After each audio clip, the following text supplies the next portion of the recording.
Saya punya kitab namanya Hasyiatut Turmusi, dikarang ulama top Indonesia, namanya Syekh Mahfud At-Turmusi.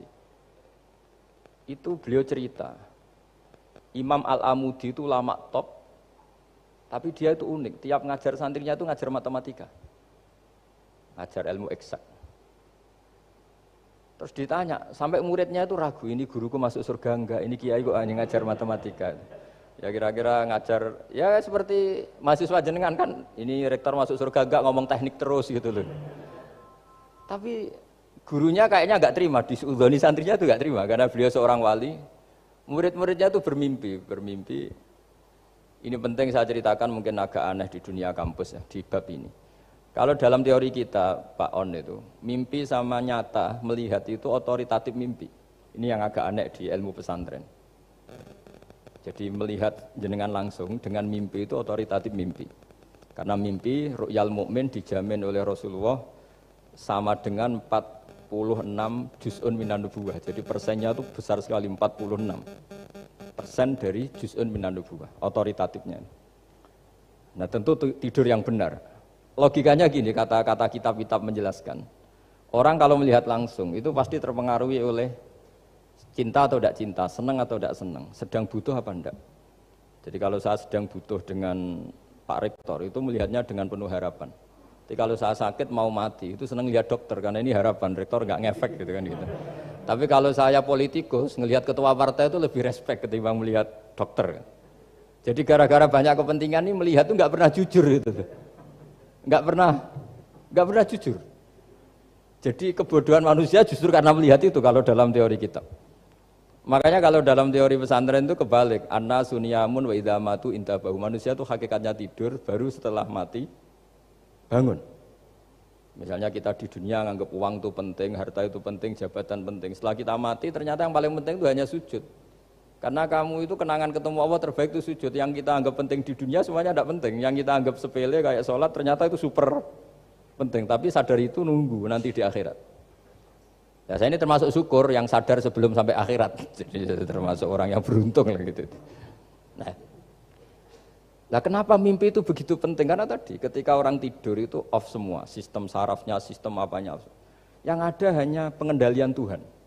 Karena dia tidak bisa mengendalikan dirinya sendiri. Apalagi kalau tidurnya benar ya tentu pakai wudhu, terus pakai doa-doa, terus menghadap kayak mayit itulah, standar mayit itu menghadap ke kiblat kayak posisi mayit itu. Sehingga dia ada intervensi pada dirinya sendiri, ya tidak punya keinginan dari dirinya sendiri. Kamu kan nggak bisa ingin, wah tidur ingin ketemu wanita cantik kan tidak bisa nentukan gitu.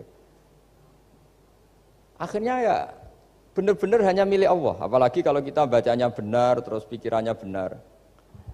Makanya uniknya dalam Islam adalah doa mau tidur dengan wiridan setelah sholat itu ajarannya Nabi banyak mau tidur. Wiridan subhanallah 33, alhamdulillah 33, Allahu akbar 33 dan disempurnakan seterusnya itu ijazah Nabi kepada Sayyidah Fatimah itu untuk mau apa? Tidur. Bismika wada'tu jambi wa bismika arfa'u, sampai doanya panjang. Allahumma aljatu zuhri ilaika, panjang sekali doa mau tidur. Saya yakin jenengan ndak hafal ndak. Paling ya bismika wada'tu jambi apa? Bismika Allahumma ahyawamu. Itu sebagian ustadz bilang itu doa ngaji katanya. Ada seorang ustadz saking mangkelnya, ibu sudah baca doa ngaji? Belum, tak diwarai. Bismika Allahumma ahya bismika wa amut. Wah itu kan doa mau tidur Pak Ustadz. Iya biasanya kalau ngaji tidur. Jadi doa itu kalau itu doa mau. Akhirnya mimpi itu penting. Karena di situ manusia enggak punya nafsu, enggak punya keinginan. Sehingga yang ada itu kata Nabi itu ada sittatun wa arba'una juz'an minan nubuwah. Sehingga dulu itu mimpi itu jadi sarana betul. Kita tahu kan cerita orang-orang dulu, Fir'aun itu kurang jahatnya, kurang kelirunya. Dia mimpi ada api dari Bani Israel yang membakar kerajaannya. Dan semua pentawilnya sepakat, itu maksudnya Anda akan dihabisin kerajaan Anda oleh bayi dari Bani Israel. Begitu juga raja zaman Nabi Yusuf, itu mimpi kalau ngalami ada 7 sapi yang gendut, dimakan oleh 7 sapi yang kurus. Jadi mimpi itu sarana, bahkan dari orang kafir. Karena Ya tadi yang preman ya nggak ada premannya, yang soleh ya nggak ada solehnya, semua dikendalikan oleh Allah Ta'ala pas tidur. Sehingga tidur ini menurut agama lebih otoritatif, asal dengan tidur yang benar. Jangan tidur sambil ngerokok terus terbangun karena ininya kena itu. Nah, cerita-cerita unik begini kalau tidak orang pesantren itu tidak tahu. Karena ini memang khas-khas pembalikan satu fakta yang diyakini orang banyak. Sehingga ulama dulu itu cerita, ini saya teruskan. Imam Amudi itu akhirnya murid-muridnya mimpi. Mimpi di situ tanya, Pak Ustadz, Anda masuk surga enggak ketika hidupnya hanya nerangkan matematika? Oh iya, saya bahkan enggak sekedar di surga. Malaikat dikumpulin Allah untuk mendengarkan presentasi saya ngajar matematika. Jadi kata dia cerita, Allah bilang gini ke malaikat, hei para malaikatku, kenapa kamu iman sama saya? Ya karena saya melihat engkau ya Allah, melihat kekuasaan engkau. Tapi imannya orang ini itu melebihi iman kamu.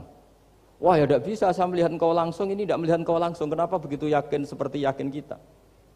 Oh iya. Terus Imam Amudi, silahkan ajari matematika. Imam Amudi mulai ngajari matematika. Terus beliau ngajari ya sederhana. Angka 2, 3 sampai ribuan sampai jutaan itu bin nisbat ilal wahid nisbatun wahidah, yaitu nisbatul far'i ilal asli. Hanya ngajar itu dok. Dunia ini apapun banyaknya variannya, apapun banyak makhluknya, itu semuanya adalah nisbatul far'i ilal asli. Angka 2 ya cabangnya 1 juta ya cabangnya 1, semua itu dimulai dari 1.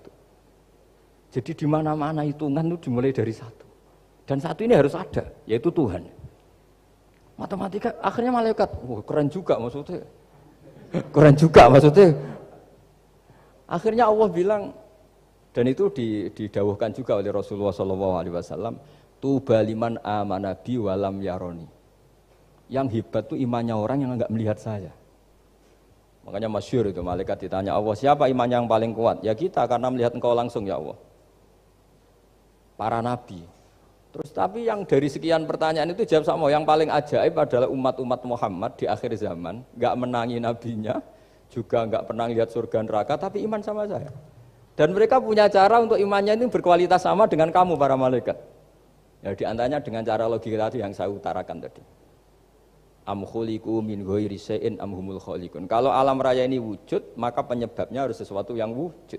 Masa sesuatu yang enggak wujud menyebabkan yang wujud. Kalau angka 10 ada, 1 juta ada, pasti dimulai angka 1. Makanya nisbatusnaini wal arba'ah ila ma la nihayatalaha, itu semuanya nisbatul far'i ilal asli. Semua angka berapapun jumlahnya itu binisbat ilal wahid adalah nisbatul far'i ilal asli.